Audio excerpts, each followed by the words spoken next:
In Oahu, Hawaii in 1970 with a handsome young man named Patrick, a beautiful Japanese young woman named Kimio, and a beautiful young Irish woman named Colleen who has red hair and freckles.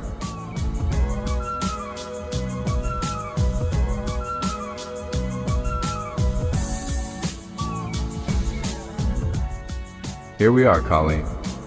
Good. What shall we do?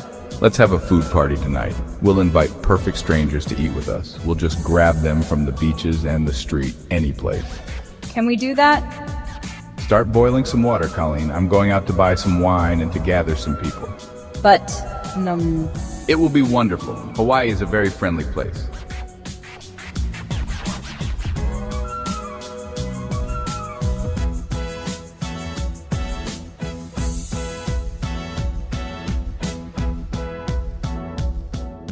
And it was, for most of the people invited were delighted to join us, and we had many an insight that evening into the most eccentric and wonderful offbeat characters, from runaways to Chinese junketeers, surfers from Australia, Chinese refugees from Hong Kong, sunburned tourists to natives, and even a Hare Krishna devotee who invited us to his temple for a feast.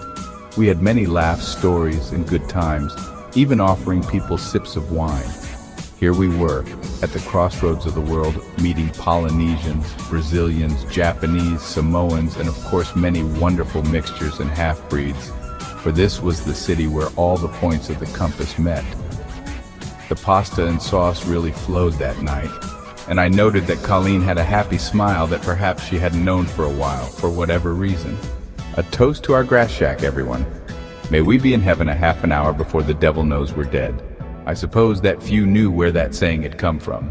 Kimio half-acted and half-told us of some Japanese tales, in her broken English that she'd learned in school, but had ignored and left unused until the need arose in Hawaii. All applauded.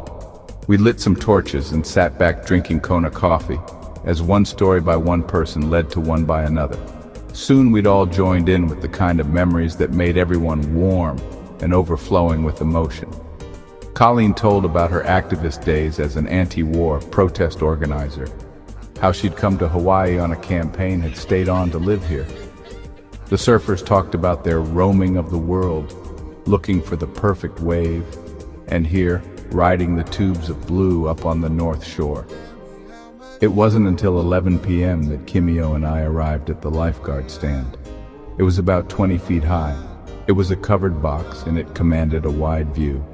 It was never occupied after 6 at night, and now it belonged to us. The moon's glimmer path bounced along the waves, coming right under our feet. We talked about the melting pot of Hawaii. The Japanese number the most, almost 25% of the population. The native Hawaiians only amounting to 10% or so, having long ago succumbed to Western diseases brought by Captain Cook. As for Haoles, or white people like me, we were about 20%. The rest of the place being a mixture of the entire rest of the world, although heavily Oriental and with many beautiful blends also, as when a Portuguese would marry a Tahitian and have children showing the best traits of both. Near midnight, we took our blanket down to the beach, having the infinite energy that love brings, thinking to get by on a few hours less sleep. You know where those waves come from, don't you? Yes, I know, from 1,000 miles to call me home. I with you on wonderful vacation. I in love you, amn't I? I wait in Japan for you anytime, excited by infinite future. And I love your spirit. For all I knew, I may have just told her to kiss a camel. However, such a romantic look came into her eyes that I thought we weren't going to wait until 2 in the morning to make love on the beach when all was really quiet. She held me closer, and we waited for the last song from the outdoor torchlight show to die out. The famous Hawaiian wedding song that visitors always requested. Error in scanning my old notes here. Sorry, readers.